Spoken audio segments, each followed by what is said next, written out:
bavandimwe ndabasuje mu izina rya Yesu Kristo, mugira amahoro y'Imana. Turaganira ku ijambo ry'Imana rifite umutwe uvuga ngo byose bipfira mu bikurimo.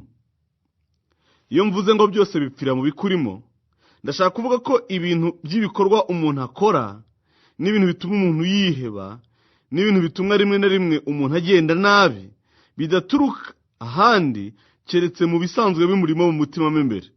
Ni ukuvuga rero aricyo nkunda kwita cyane mu bitekerezo cyangwa se mu myumvire ye mibi. Imyumvire mibi ituruka kutumva ijambo ry'Imana neza, bigaturuka mu kwigishwa nabi, bigatanga kwizera nabi, uko kwizera nabi kugatanga kubaho nabi, uko kubaho nabi bigatanga gupfa nabi. Niyo mpamvu rero umuntu akwiriye kumva neza iby'Imana ivuga cyangwa se kumva neza ibyanditswe. Ibyo bikamuhesha kwizera neza bikamuhesha kubaho neza bikamuhesha kugera ku nyungu nyinshi muri ubu buzima, ndetse no kuzabona ingororano mu bwami bw'Imana. Imana ishimwe cyane. Birapfira mu bikurimo rero. Uyu mwanya ndababwira ku kintu, reka nse nk'uvuga gatoya mbaha akagero.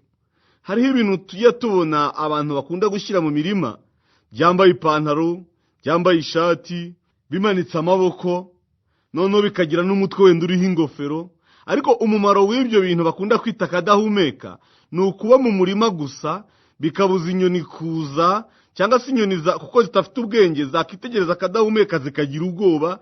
Ariko mu by'ukuri iyo inyoni itinyutse, iyo kadahumeka ntishobora na gatoya kwideplasa, ntishobora na gatoya kwegera imbere ngo yirukane za nyoni. Niko rero abantu bamwe bameze, bitwa abakirisitu ariko basa nk'abakadahumeka nyine. Ni ukuvuga ko rero bagaragara bambaye, bagaragara bajya mu nsengero, bagaragara bagenda, ariko bararangije gupfa. Nta buzima bukibarimo, ubuzima bwa Kristo ntibugikorera muri bo. Bigaterwa hanini rero n'uburyo wumva ibintu n'ibintu bisanzwe bibatuyemo. Kugira ngo ukorere Imana neza rero ugomba kuba uri muzima, kuko Bibiliya itubwira neza yuko Imana ari iy'abazima atari Imana y'abapfuye. Hariho gupfa ko kuba umupagani cyangwa se umuntu utizera, ariko hari no kuba umuntu wizera, ariko nanone ubuzima bwo kwizera yatuza akanwa ntibugaragarire mu bikorwa bye, cyangwa se yashaka kubugaragaza bikaba ari ugusunika, ariko muri we imbere yararangije gusinzira. Uyu munsi rero ndakubwira ngo kanguka uzuke, Kristo abone uko akumurikira. Uyu munsi ndakubwira ngo bamuzima. Tugiye rero gukosorana, twigishanya. Mbese ni igiki gitumye kwiheba ariko gufasha ubuzima bwawe? Ni iki gitumye kugeza uyu munsi ugaragara nk'umuntu utakiriho, mu maso hawe hijimye, ubuzima busa nk'ubwakurangiranye? Ni ukubera ko muri wowe harimwo ibidatunganye, muri wowe harimwo imitekerereze n'imyumvire itari mizima. Ukwiye kuba rero mu buzima bwa kadahumeka.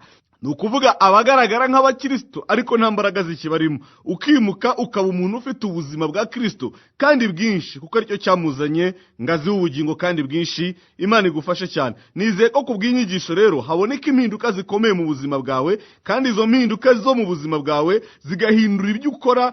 Guhinduka kw'ibyo ukora bigahindura n'abandi bantu benshi, kandi si muri ibyo bigaragara gusa, ahubwo no mu bwenge bwawe, no mu byishimo byawe, no mu mahoro yawe, no mu munezero wawe. Imana ishimwe cyane. Hari impinduka rero ikomeye numara guhinduka ibikurimo bikaba bizima, hakurikiye uko ijambo ry'Imana ritubwira. Reka nkubwire umurongo wa 6 mu gitabo cy'Abaheburayo mu gice cyawo cya 11 utubwira ngo uwizera Imana akwiriye kwemera kwiriho kandi ikagororera abayishaka. Imana ishimwe cyane. Imana twizera rero ishaka ko tureba ibintu nk'uko ibireba, yuko twumva ibintu nk'uko ibyumva, kuko dufite gutekereza kwa Kristo, niko ijambo ry'Imana ritubwira. Turasoma rero urugero rwa mbere rw'umuntu wapfuye ahagaze, umuntu wagendaga ariko yaramaze gusinzira, umuntu wariho inyuma ariko atakiriho imbere mu mwuka. Uwo niwo twita rero Hagari. Turabisanga mu gitabo cy'Itangiriro igice cya 11, turasoma umurongo wa mbere, twongere dusome umurongo wa 8 kugeza kwa 19, hanyuma dukuremo inyigisho nziza y'ijambo ry'Imana, impindurika guhindura, tugahindura ibitwegereye, tugahindura abatwegereye. Imana ishimwe cyane. Itangiriro igice cya 21, dusome ku murongo wa mbere ijambo ry'Imana ritubwira. Uwiteka agenderera Sara nk'uko yavuze, Uwiteka agirira Sara ibyo yasezeranije. Umurongo wa 8 kugeza ku murongo wa 19. Umwana arakura aracuka, ku munsi Isaka yacukiyeho Aburahamu ararika abantu benshi arabagaburira. Sara abona umuhungu wa Hagari umunyegiputakazi uwo yabyaranye na Aburahamu baseka. Nicyo cyatumye abwira Aburahamu ati, senda uyu muja n'umuhungu we, kuko umuhungu w'uyu muja atazaraganwa n'umuhungu wanjye Isaka. Ibyo by'uwo muhungu we bitera Aburahamu agahinda kenshi. Imana ibwira Aburahamu iti, we kugirira uwo muhungu agahinda n'umuja wawe, ibyo Sara akubwira byose umwumvire, kuko kuri Isaka ariho urubyaro ruzakwitirirwa, kandi umuhungu w'uwo muja nawe nzamuhindura ubwoko kuko ari urubyaro rwawe. Aburahamu azinduka kare yenda umutsima n'imvumba y'uruhu irimo amazi, abiha Hagari, abishyira ku rutugu rwe, amuha n'uwo mwana aramusenda. Avayo azera mu butayu bw'i Berisheba. Ya mvumba ishiramo amazi, arambika umwana munsi y'igihuru cyaho. Aragenda yicara amwerekeye amuhaye intera, nk'aho umuntu yarasa umwambi, kuko yibwiraga ati, ne kureba umwana wanjye apfa. Yicara amwerekeye, atera hejuru ararira. Murongo wa 17. Imana yumva ijwi ry'uwo muhungu, marayika w'Imana ari mu ijuru ahamagara Hagari, aramubaza ati, ubaye ute Hagari? Witinya, kuko Imana yumva ijwi ry'umuhungu wawe aho ari. Haguruka byutse umuhungu, umufate mu maboko, kuko nzamuhindura ubwoko bukomeye. Murongo wa 19. Imana imuhumura amaso, abona iriba. Aragenda avoma amazi yuzuye ya mvumba, ayaramiza umuhungu we. Nuko Imana ibana n'uwo muhungu, arakura, atura mu butayu, aba umurashi. Imana ishimwe cyane. Aha tuhafite inkuru nziza cyane y'umuntu witwa Hagari. Iyo usubiye inyuma mu gice cya 16, ubona itangiro ry'iyo nkuru nibwo ibasha kumvikana mu buryo bwuzuye. Usomye umurongo wa mbere w'icyo gice cya 16 cy'itangiriro, handitswe ngo, Sarayi umugore wa Aburahamu ntibari babyaranye, kandi yari afite umuja w'umunyegiputakazi witwaga Hagari. Sarayi abwira Aburahamu ati, dore Uwiteka yanyimye urubyaro, ndakwinginze gira umuja wanjye inshoreke, ahari nazabonera urubyaro kuri we. Aburahamu yumvira Sarayi. Nuko Aburahamu amaze imyaka 10 atuye mu gihugu cy'i Kanani, Sarayi umugore we ajyana Hagari umunyegiputakazi umuja we, amushyingira Aburahamu umugabo we. Aryamana na Hagari, asama inda. Abonye yuko asamye inda, bimusuzuguza nyirabuja. Sarayi abwira Aburahamu ati, guhemurwa kwanjye kube kuri wowe, ko nashyize umuja wanjye mu gituza cyawe. Maze abonye yuko asamye inda, biramusuzuguza. Aburahamu asubiza Sarayi ati, dore umuja wawe mwitegekere, umugire uko ushatse kose. Sarayi amugirira nabi, nawe aramuhunga. Murongo wa 7 mu gice cya 16 cy'itangiriro. Marayika w'Uwiteka amubonekera mu butayu, ari hafi y'isoko yo mu nzira y'ishuri. Aramubaza ati, Hagari muja wa Sarayi, uravaho ukajya he? Aramusubiza ati, mpunze mabuja Sarayi. Marayika w'Uwiteka aramubwira ati, subirayo kwa nyokobuja wemere ibyo akugirira. Marayika w'Uwiteka arongera aramubwira ati, nzagwiza cyane urubyaro rwawe rwe kubarika. Marayika w'Uwiteka arongera aramubwira ati, dore uratwite, uzabyara umuhungu uzamwita Ishimayeli, kuko Uwiteka yumvise kubabazwa kwawe. Aha niho impamvu rero yaturutse yatumye Hagari na Sarayi bagirana ikibazo. Mu gice cya 16, Sarayi yari umugore wa Aburahamu, nkuko Bibiliya bitwereka neza. Bamaranye igihe ntibabyara umwana, ariko Sarayi akaba yarasezerano y'uko azabyara umwana. Ariko abonye ritinze, ahamagara Aburahamu, aramubwira ati, noneho enda umuja wanjye mubyara n'umwana. Aho kugira ngo ategereze isezerano ry'Uwiteka, Sarayi ricamo kabiri. Reka nkubwire icyo nshaka kuvuga hano rero. Hagari nk'umuja wa Sarayi, kandi akaba ari umunyegiputakazi, ntabwo yabigizemo uruhare mu gutuma Aburahamu abyarana nawe umwana ari we yise Ishimayeli, ahubwo Sarayi niwe bigizemo uruhare. Imana rero kuko itarenganya, ibonye uburyo Sarayi afashe Hagari akamutura mu bintu Hagari ubwo atarazi, nuko Imana imuha kubyara umwana yise Ishimayeli. Hagari atarabyara Ishimayeli, abonye ko atwite imbere ya Sarayi, aramusuzugura. Amusuzuguye Sarayi biramubabaza, ni wewe wabyikururiye, kuko akenshi iyo umuntu atamenye gutegereza isezerano ry'Uwiteka, agashaka kuritebutsa akoresheje ubwenge bwa kamere n'imirimo yose y'umubiri, akenshi na kenshi ibivuye muri bya bindi yikururiye biramugora. Niko byagendekeye rero uyu nguyu Sarayi nawe. Sarayi amaze kubona agasuzuguro gakomeye ka Hagari rero, kuko yari atwite we ataratwita, niko gufata icyemezo cyo kumugirira nabi, nuko Hagari aramuhunga. Hagari uwo nguwo, kuko Imana yitegereje ibona neza Hagari agahinda afite, agahinda ke karaka ngaka. Ngewe nari umujakazi w'uriya mugore, niwe washatse yuko njyamana n'umugabo we, none arahindukiye kandi aranyirukankanye. Nuko Imana itarobanura ku buto n'Imana nziza igenderera Hagari, imubwira amagambo meza cyane, subira kwa nyokobuja kandi wemere ko agutegeka. Uwo mwana utwite muri we nzakoreramo imirimo ikomeye. iryo ryari isezerano rikomeye Hagari yari yakiriye, yagombaga guhagararaho, ariko ntiyariha agaciro kuko yari yamenyereye kubaho ubuzima bw'ubuja. Imana idufashe cyane. Icyo yishimiraga ni ukugaruka kurya ibiryo bya Burahamu, kunywa amata y'inka za Burahamu, kuba mu rugo rw'umukire. Ibyo nibyo byari bimuhagije, nibyo yishimiraga kuruta kwakira isezerano ry'Imana ngo aribike ku mutima nk'irifite imbaraga. Ibyo byagombaga kuzamuzanira ingaruka rero mu gihe runaka. Impamvu Imana yari imuhaye isezerano, yari izi ibishobora kuba bikomeye byamugaza cyangwa bigakomeretsa umutima wa Hagari. Imana yari izi ibishobora guhinduka, yari izi ibyo yubatseho ko bishobora gushira. Niko kumubwira inshuro 3 zose. Ubwa mbere Imana iramubwira iti, nzagwiza cyane urubyaro rwawe rwe kubarika. Ubwa kabiri Imana irongera iramubwira ati, dore uratwita uzabyara umuhungu, uzamwite Ishimayeli, kuko Uwiteka yumvise kubabazwa kwawe. Ishimayeli ni zina risobanura ngo Imana irumva. Imana yari ikiri kumutsindagiramo gushaka kumwereka ngo rekura ibya Burahamu, wubake ku Mana yumva, wubake ku Mana yitegereza ibibazo, wubake ku Mana ifite icyo yabikoraho yonyine. Imana ikomeza imubwira andi magambo menshi igira ngo ikomeze umutima we, ariko ikomereza umutima wa Hagari kuri yo yonyine, kuko ari ifite kudapfa, guhoraho, kuvuga igasoza, kutisubiraho, kutivuguruza. Imana ishimwe cyane. Mu gice cya 21 rero cy'itangiriro, igihe kirageze ngo ugutegura Imana yateguraga Hagari kube ko ari kugeza umwanya gushyirwa mu bikorwa, nubwo Hagari atabyitayeho rwose. Noneho nk'uko Imana yarasezeranije Sarayi rero, nawe ageze umunsi arabyaye. Amaze kubyara, igihe kiragera Aburahamu akorera umunsi mukuru wo mwana nk'uko byari bikwiriye, nk'uko byagendaga mu mihango yabo. Nuko Sarayi yitegereje abona umwana wa Hagari witwa Ishimayeli, ariryo rivanga Imana irumva, aseka. Noneho Sarayi abwira Aburahamu ati, irukana uriya mugore n'umwana we, igihe kirageze kuko namaze kubyara uwanjye. Aburahamu agira ikibazo n'agahinda. Imana iramubwira ngo kora ibyo Sarayi agutegetse. Ariko Imana si uko yirukanye Hagari gusa, ahubwo nuko izi icyo yabwiye Hagari. Noneho ibwira Aburahamu ati, mwemerere ureke Hagari agende, kuko hari icyo ntekereza gukora mu mwana nawe yabyaye. Imana ishimwe cyane, Imana ni nziza. Ikibazo rero cyavutse nuko Hagari mu myumvire ye ariho ibintu byapfiraga. Yari yubatse ku nka, amatungo, amazi, ibyo kwa Burahamu niho ubuzima bwe bwari buri. Aho icyo nshaka kuvuga ni iki rero, kubaho kwa Hagari kwari gupimwe ku butunzi bwa Burahamu, gupimwe ku buzima bwa Burahamu, gupimye mu kubaho kwa Burahamu. Imana yashatse kumwigisha kera rero mu gice cya 16 yuko ibintu bishobora guhinduka. None iramubwira inshuro zingahe zose ngo ndi kumwe nawe, uyu mwana nzabana nawe, mwita Ishimayeli ko ndi Imana yumva. Ariko Hagari ntiyabyitaho.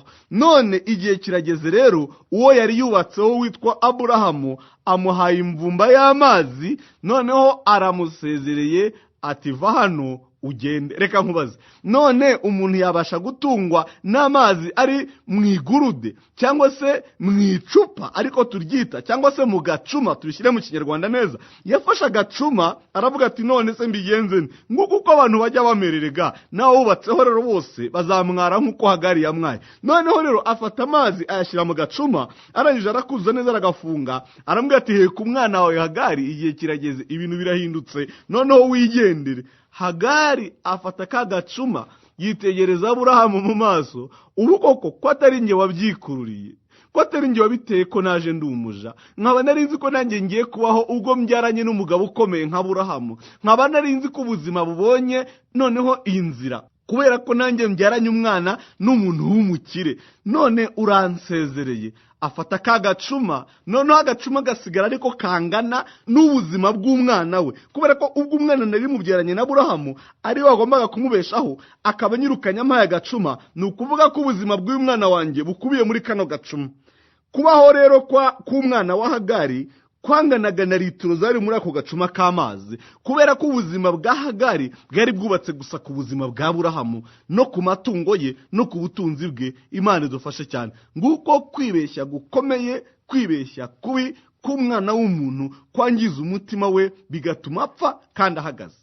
Reka rero nkwereke, kuva isaha Hagari yari ahagurukiye mu kibanza cy'aho Aburahamu yari atuye, yari yarangije gupfa, yari yarangije kuba akadahumeka, yagendaga ubuzima bwe bupimwe mu mazi ari mu gacuma yari afite.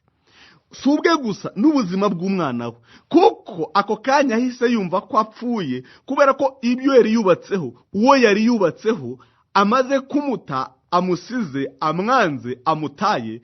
Imana itugire neza. Umugaragu w'Imana yaravuze ngo data na mama naho bazandeka, reka nkubwire rero, Uwiteka azantarura. Hagari arimo aragenda, muhuriye mu nzira ntiwabimenya, ariko Hagari yarangije gupfa kera. Afite ka gacuma k'amazi, ariko ubuzima bwe ari kuvuga ngo nigashiramo ndapfa, kuko kubaho kwanjye byari Aburahamu, kubaho kwanjye byari ibyo kwa Aburahamu. Bibiliya yatubwiye rero ngo Hagari aragenda, agera ahantu noneho akajya aha wa mwana amazi. Uko igitonyanga kivuyeho, uko igitonyanga kigabanutse muri litiro zari muri ka gacuma, imyaka yo kubaho k'umwana wa Hagari nayo ikaba igabanutse. Uko yongeye kumusomyaho, niko iminsi yagendaga igabanuka y'uwo mwana, kuko yafataga agacuma akagacugusa ngo arebe igihe amazi azashirira, ari nayo minsi umwana we azapfira. Yari yaribagiwe iby'Imana yavuganye nawe kuva kera, yari yaribagiwe iby'Imana yamusezeranije kuri uwo mwana. Noneho reka umunsi uzagere rero, ka gacuma agafate, nacugusa yumve nta mazi akirimo, nacugusa yumve gasigayemo ubusa. Ako kanya icyo yakoze ni igiki rero? Kuko muri we yararangije gupfa, yafashe umwana ngo aragenda amuryamisha iruhande rw'agahuru, ahangana naho umuntu abasha kurasa umwambi, ni ukuvuga nko muri metero 100, ajya hirya gatoya ngo umwana aze gupfa atamureba. Uwo mwana yishwe n'iki? Nuko amazi ashize mu gacuma ka Aburahamu yamuhaye, nuko atakiri kumwe na Aburahamu gusa. Yesu atugire neza cyane. Bibiliya rero itubwira amagambo meza cyane kuri iyo nkuru ya Hagari nk'uko twayisomye. Umurongo wa 17 watubwiye ngo Imana yumva ijwi ry'uwo muhungu, marayika w'Uwiteka ari mu ijuru ahamagara Hagari, aramubaza ati, ubayute Hagari? Witinya, kuko Imana yumva ijwi ry'uwo muhungu aho ari. Haguruka ubyutse umuhungu, umufate mu maboko, kuko nzamuhindura ubwoko bukomeye. Imana ngiye kumusubiramo amagambo yaravuze kera, Hagari yabaye nk'uwibagirwa. Imana ngiye kumusubiramo ibyo yaravuze kera, Hagari atigeze aho umwanya mu mutima we, ariko igihe kirageze kugira ngo ubwo yubatse ku muntu, umuntu amuhemukire, kugira ngo Imana igaragare ko ariyo kwizerwa gusa. Imana ishimwe cyane. Hagari rero ikibazo yagize ni iki ngiki abantu benshi bafite. Yubatse kuri Aburahamu n'ubutunzi bwe, nk'uko benshi bubatse ku babyeyi n'imiryango, bubatse ku bagabo n'abana, bubatse ku masambu n'akazi, bubatse kuri diplome n'ibihugu. None iyo impinduka zije rero, kuko bubatse ku binyeganyega, bagombe banyeganyege. Icyo uhaye agaciro urebe ko gihoraho. Niba icyo uhaye agaciro kidahoraho rero, uzahora iteka ryose ugira ibibazo, uzahora iteka ryose uva mu maganya winjira mu yandi, kuko washyize imbere ibitagombaga kujya imbere. Yesu akubabarire cyane.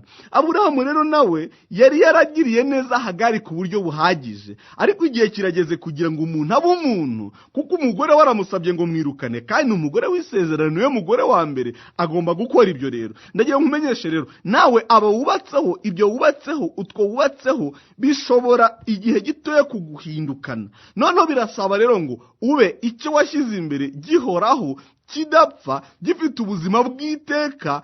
Ni Imana gusa rero ishobora kuba muri ubwo buryo. Yesu adufashe cyane. Niyo mpamvu rero Imana yabajije Hagari ngo ubayute, sinavuganye nawe? Niki cyakubeshye?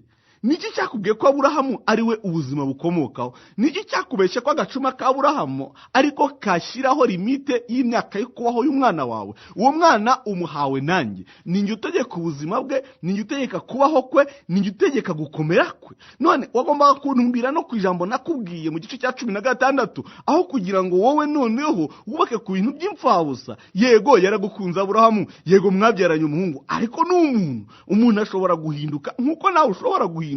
Yesu atugire neza cyane. Ijambo ry'Imana rero ritubwira ikintu cyiza cyane ku murongo waho wa 19. Imana imuhumura amaso, abona iriba, aragenda avoma amazi yuzuye yamvumba, ayaramiza umuhungu we. Imana ishimwe cyane.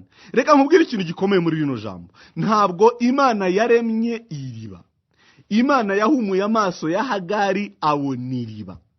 Bisobanura iki rero? Kubera ko yari yarapfuye, kubera uburyo yumvaga ibintu, yari yubatse kuri Aburahamu n'amasambu ye n'amatungo ye, none bikaba bishize, amarira, amaganya byamuhumaga amaso ntiyongere kubona. Iriba ryari riri iruhande rwe. Reka none nkubwire neza uko njye mbyumva. Byanashoboka ko iryo riba yafashe umwana akamuryamisha iruhande rwaryo, ariko kubera ko agomba kubeshwaho na Aburahamu, kubera ko agomba kubeshwaho n'amatungo ya Aburahamu, kubera ko agomba kubeshwaho n'imirimo ya Aburahamu, kubera ko ubuzima bwe buri muri Aburahamu n'ibye, y'amazi ari iruhande rw'uwo mwana hamuryamishije, ntashobora kumenya agaciro kayo, ntashobora kumenya akamaro kayo. Imana idufashe cyane. Imana rero ni nkaho yabwiye Hagari ngo ikibazo ufite ntagaruka ibyo kugutunga n'umwana bidahari, ikibazo ufite nuko wubatse ku muntu n'ibintu by'undi muntu, nuko aho ngaho ari ukeka kubaho, nuko aho ngaho ari ukeka gukomera. Hoya, noneho rero hoza ijwi ryawe we kuboroga, fungura amaso ku Uwiteka Imana yavuganye nawe, ifite kukubeshaho. Nuko Imana imuhumura amaso. Nkunda gushushanya Hagari rero nkamubona avuze ngo burya mbese nari nzi ko mpfuye kubera ko Aburahamu tutakiri kumwe, naho burya hari iriba. Kuko abantu bakora ibyaha bibiri, bimura Imana ariyo soko, noneho ubwabo bakicukurira ibintu by'ibitega cyangwa se za sterine zipfumutse zitabasha no gukomeza amazi. Niko ijambo ry'Imana ritubwira. Noneho rero Hagari hanabonye ikintu kimwe, amenya ikintu gikomeye. Mbese Aburahamu yamuhaye agacuma karimo amazi, naho iruhande rwanjye hari iriba ry'amazi. Imana icyo yakoze si ikindi, ni ukumubwira ngo rekura ibya Aburahamu, niba gutaye tumbira ku Mana ikubeshaho, izabeshaho n'umwana wawe. Imana ishimwe cyane. Ngiyi inyigisho rero nzima iri hano muri kino gice cya 21 cy'itangiriro, kandi ngira ngo buri wese atekereze yumve neza.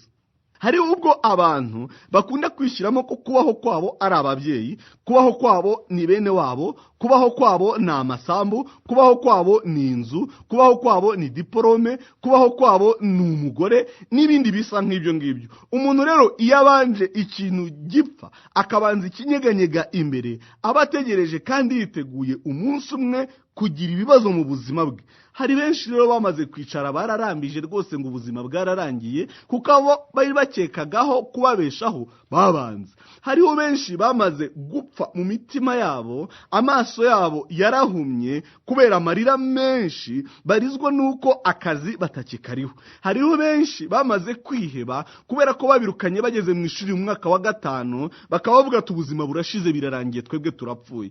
Abo bose rero kubera ko ubuzima bwabo bwari bwubatse ku bintu binyeganyega by'akanya gatoya, bayoborwa n'iby'amaso areba, ariko umukristo akwiye kuyoborwa n'iby'amaso atareba by'iteka. Ni ukuvuga ibituruka mu kanwa k'Uwiteka, uvuga ngo yego, ntashyireho kwivuguruza ngo asubire ngo hoya.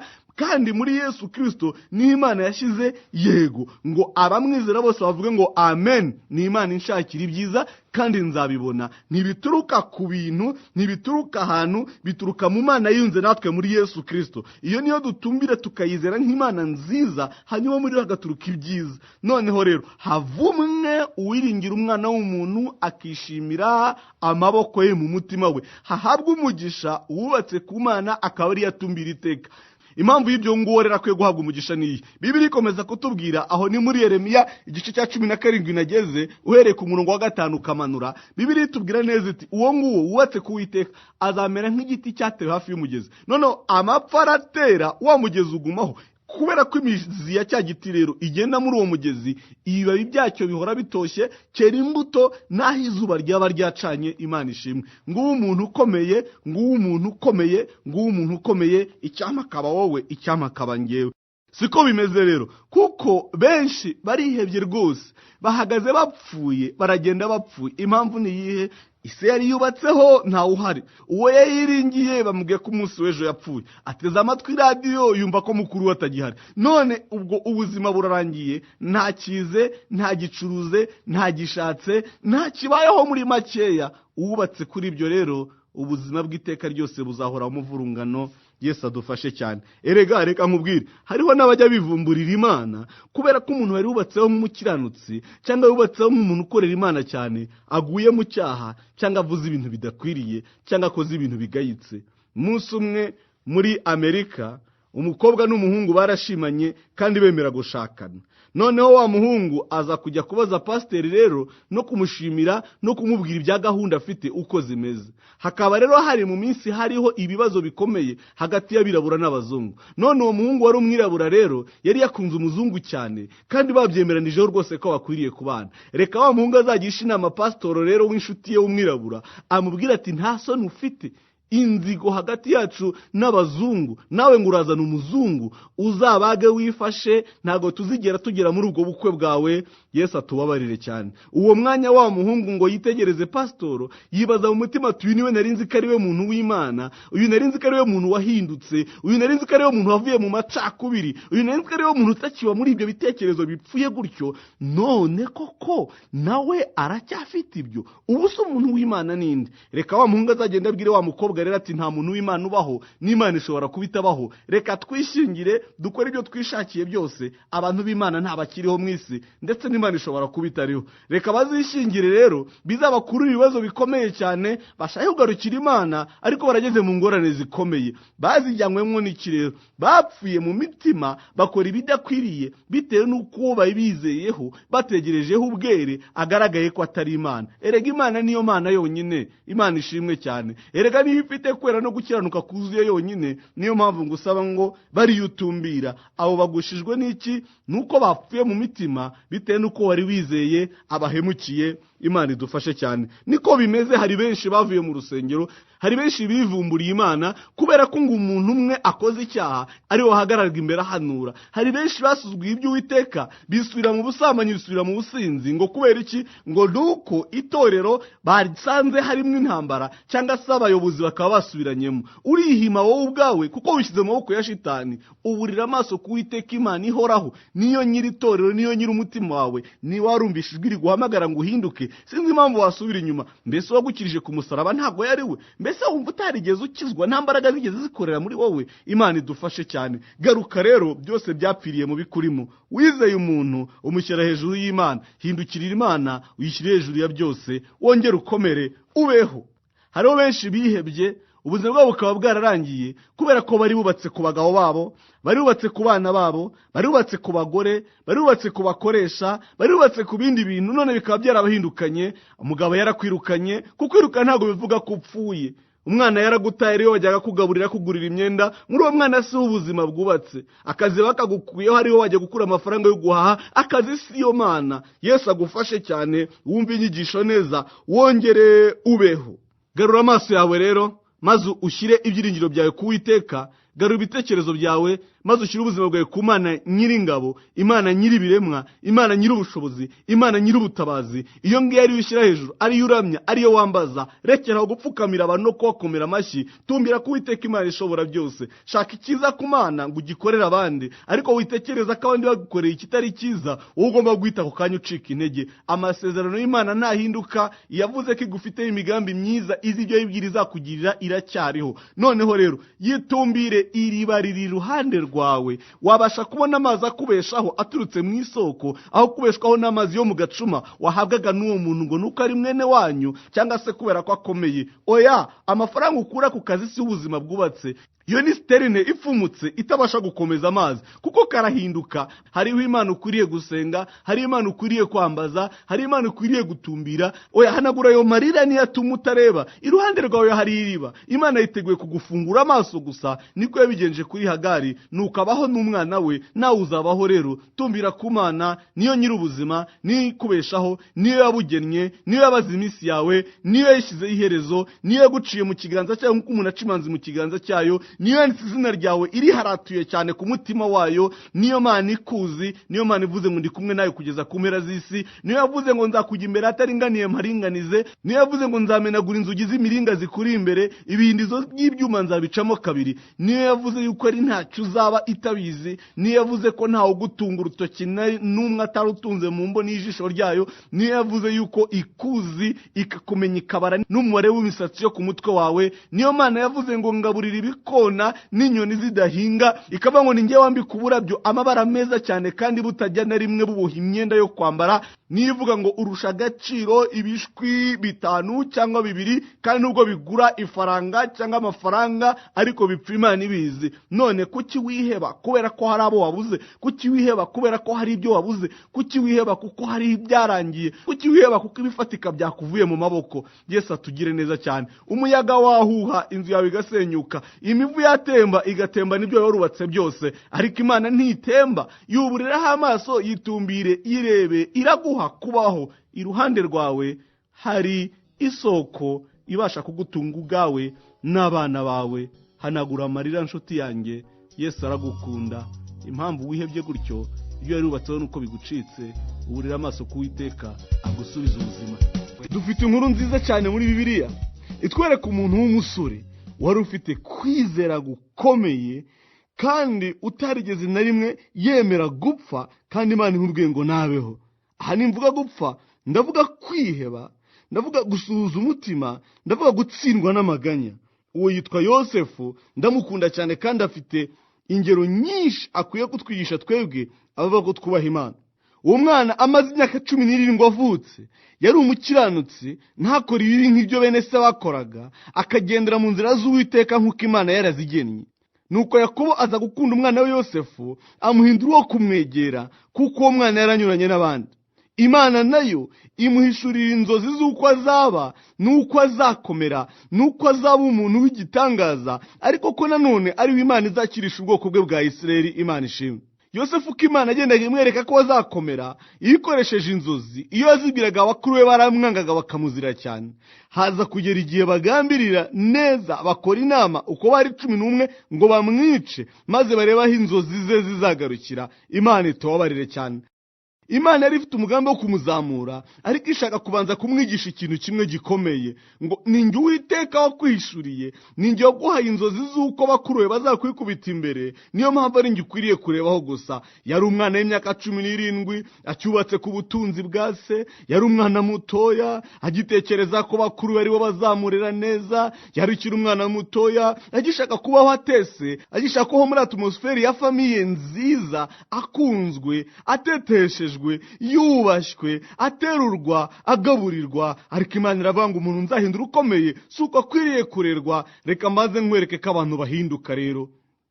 Bibiliya itwereka neza rero uburyo bakuru be bose bamuhindukanye bagashaka kumwica, ariko bakaza kwigira inama yo kumugurisha. Nuko Yosefu aragurishwa, ajyanwa mu Egiputa, ahinduka imbata y'umugabo witwaga Potifari. Suko iwabo habuze ibiryo, suko umuryango wabo wari ukennye, suko Yakobo yabuze ibyo kubagaburira, ahubwo Imana yemeye ko bakuru be bakora batyo kugira ngo imwigishe ngo ndi Imana ishobora kugutungiraho abantu batagera, ndi Imana ishobora gukorera ibitangaza ahantu hatari mu mirima y'iwanyu, ndi Imana ishobora gukorera imirimo ikomeye aho umuryango udashobora kukureba na gatoya. Ndi Imana yawe. Nuko kura amaso ku murima wa Yakobo, ukura amaso kuri bakuru bawe benshi no ku matungo baragira, ahubwo ntumbire nk'Imana yaguhamagaye. Mfite ibyo ntekereza kuri wowe, ntawe uzankoma mu nkokora. Imana ishimwe cyane. Uwiteka yagambiriye, ninde wamubuza? Uwiteka yarambuye ukuboko, ninde waguhina? Imana igufashe cyane, iri jambo ryumve. Byashoboka ko umugabo yagutaye, byashoboka ko abana bagutaye, byashoboka ko umuryango waguciye,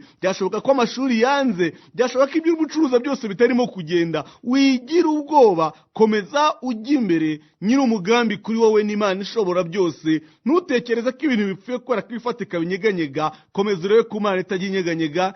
Icyiza ishaka kuri wowe ntawe ushobora kugihagarika. Imana ishimwe cyane.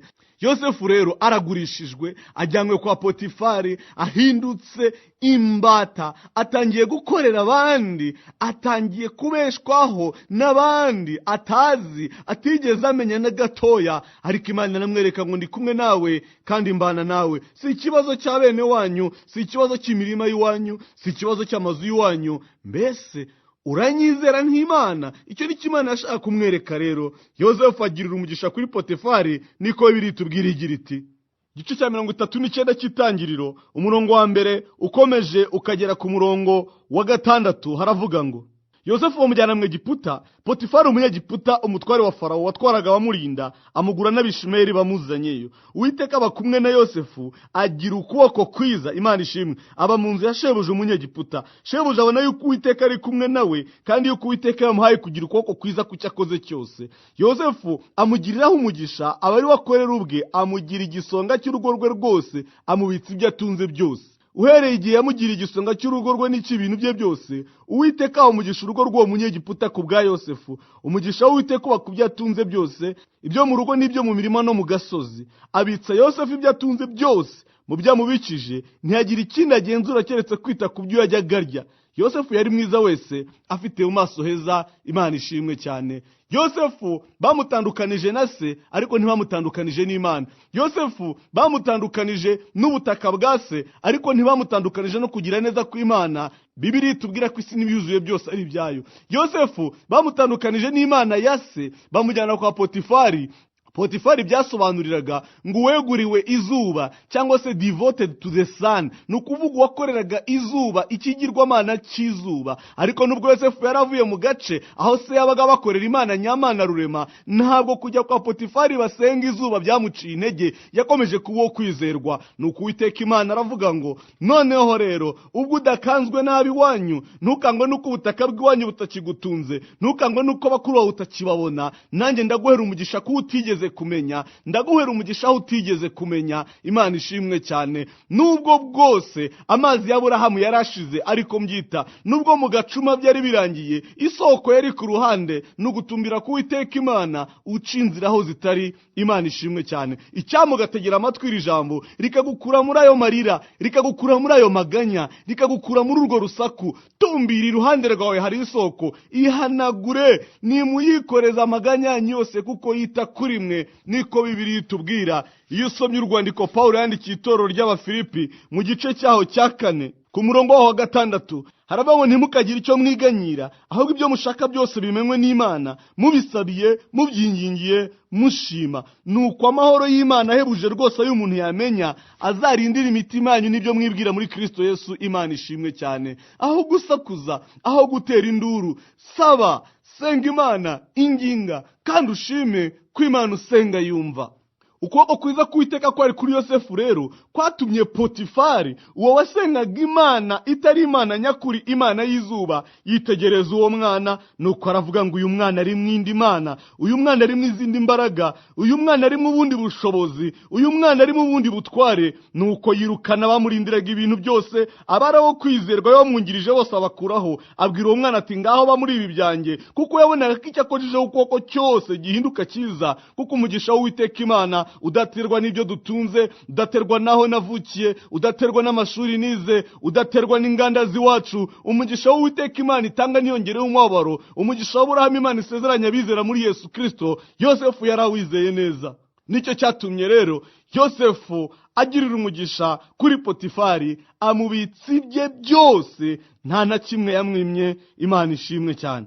Reka nkubwire rero, Imana ntihagarukiriye ngo kwigisha Yosefu. Yashatse kumwereka ngo abiwanyu bo bakwanze, nkwereka ko nshobora kukubeshaho nta muryango uhari. None rero n'uyu nguyu naguhereho umugisha, nawe yaguhinduka n'umuntu. Reka rero umugore wa Potifari azitegereze Yosefu, amubone nk'umusore mwiza wo kwifuzwa, ashake kumukoresha icyaha. Nuko uwo mugore rero atangira kujya yegereza Yosefu buri mwanya, amushuka, amwoshya, avuga ati ubwahari ari umunyagano, akaba ari imbata, namukoresha icyo nshaka. Ariko Yosefu nubwo yari imbata mu buryo bw'umubiri, ntabwo yari imbata mu buryo bw'umwuka, kuko birivuga ngo mwacungujwe igiciro, nukora ntimukabe imbata z'abantu. Ndagira ngo ko umugore wa Potifari yarawubye inzira, kuko ibyo yashatse gukora kuri Yosefu ntiyarazi neza ko uwo nguwo nubwo ari mu bibazo, ariko atubatse ku bantu. Reka nkubwire, ntabwo Yosefu yibiraho kujya imbere kwe no gutera imbere kwe no kubona ibyiza bituruka kuko ari Potifari wamuhinduye umugaragu, ahubwo byaturukaga ku Mana ikorera muri Potifari, kuko ukuboko kwiza kwari kuri Yosefu, ukuboko kw'Imana ishobora byose. Uwo mugore yari yibeshye rero, yaraciye mu nzira idacibwa, yaraboneranye utaboneranwa. Imana itugire neza cyane. Nuko Yosefu abwira uwo mugore wa Potifari ijambo rikomeye cyane. Reka nkubwire, iyo aza kuba umuntu ubeshwaho n'ibifatika n'ibigaragara, iyo aza kuba umuntu wihebye uvuga uti bene data barantaye, barangurisha, baranyanga, none ubwo mbonye uwo mugore akaba anyikundiye, reka mprofite nkora ibyo ashaka kugira ngo mbonye uko nzica kuri bene wacu. Ariko yarazi neza ko Uwiteka Imana ari we umufata ukuboko akamujyana imbere, yuko bidaterwa n'uburyarya n'amayere n'ubujura n'ibindi bisa nk'ibyo ngibyo. Yesu adufashe cyane.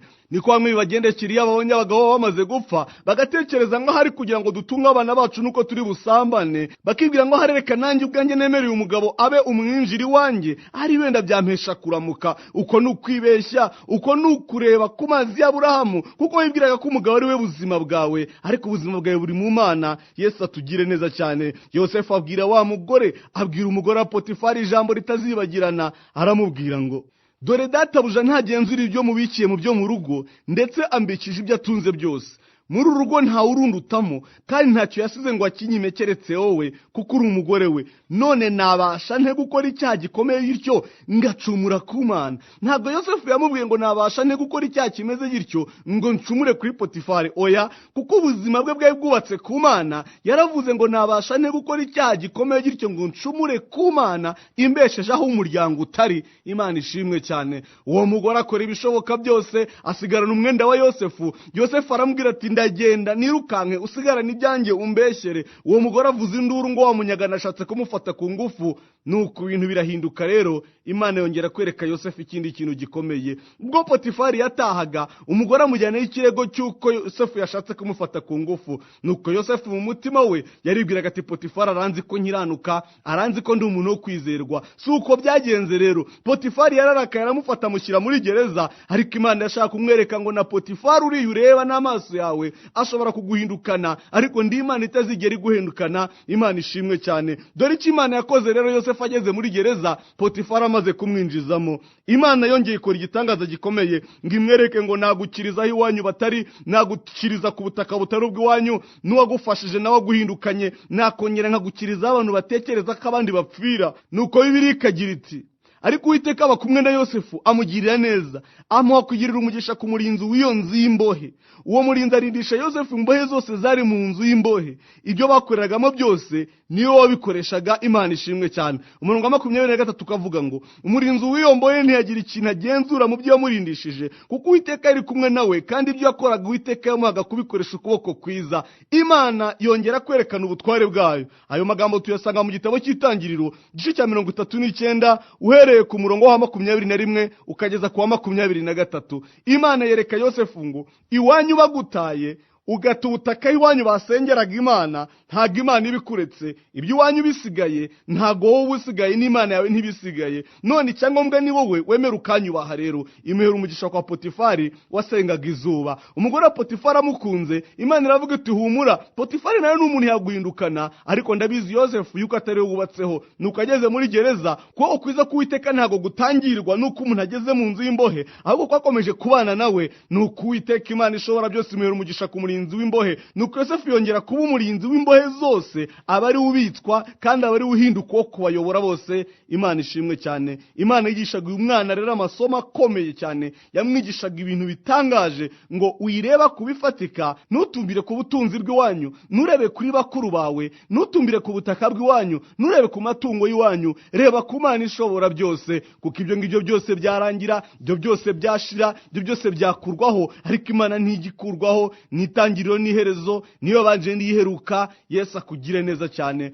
Nuko rero Yosefu abaho kugeza ubwo ahindutse igisonga cya Farawo, kugeza ubwo bakuru be bamwikubise imbere nk'uko Imana yabivuze. Imana isoza inyigisho ivuga ngo ninjye uhoraho njyenyine, undebaho ntazakorwa n'isoni. Yesu aguha umugisha mwinshi cyane. Ndagira nkubwire rero ngo byose bipfira mu bikurimo. Reba ibumoso urebe iburyo, wenda ntacyo ubona gifatika. Ubura amaso ku Uwiteka, Imana ifite byose irakubeshaho. Reka dusenge Imana. Garuka mu buzima, ongera ubeho. Hanagura amarira ku maso yawe, aragukingiriza ntubone iriba, kandi rikuri ruhande. Si ibyo Uwiteka arema uyu munsi, nirihasanzwe. Icyo wakora kirahari, uko wabaho kurahari, abo wabana nabo barahari. Imana igambiriye kugushyiraho ukuboko kwayo kwiza, izaguhera umugisha mu majya no mu maza. Niwitondera amategeko yayo, ukagendera mu byo yahamije, ntabwo izaguhana, ntabwo izagusiga. Yesu aguha umugisha. Dusenge. Imana ishobora byose, Mana nziza, ndagushimye muri uyu mwanya, kuko wongera kugarura ubuzima muri twebwe, utwereka kuriho kandi kuhoraho, kandi ko watanze Yesu kugira ngo areme ukundi gutekereza gushya muri twebwe. Tumenye ko Imana yadukunze igatanga umwana wayo w'ikinege ku bwacu, mbese izabura ite kumuduhana n'ibindi byose. Uwiteka Imana, turizeye muri uyu mwanya, utubabarire rero kuko twagiye tureba ku bantu, tukubaka ubuzima bwacu ku bintu binyeganyega, aribyo bitumye benshi bari mu marira, bararabasuza umutima iteka. Natwe tuvuze rero nk'awa mwanditsi wa Zaburi ngo nduburira amaso yanjye ku misozi, ngo mbese gutarwa kwanjye kwaturuka hehe? Gutarwa kwanjye guturuka ku Uwiteka Imana yaremye ijuru n'isi. Mana, ukomeze iyi mitima yose rero, kandi wongere ureme ubuzima bushya no kubaho guhindutse mu mibereho yabo. Bibagaragarira ubwabo, bigaragarire na bagenzi babo. Mu maso hari ibyishimo, indirimbo zigarutse ku kanwa kacu, tubone uko tuguhimbaza. tubona ibitangaza ukora buri munsi. Byose mbisenze mu izina rya Yesu, amen.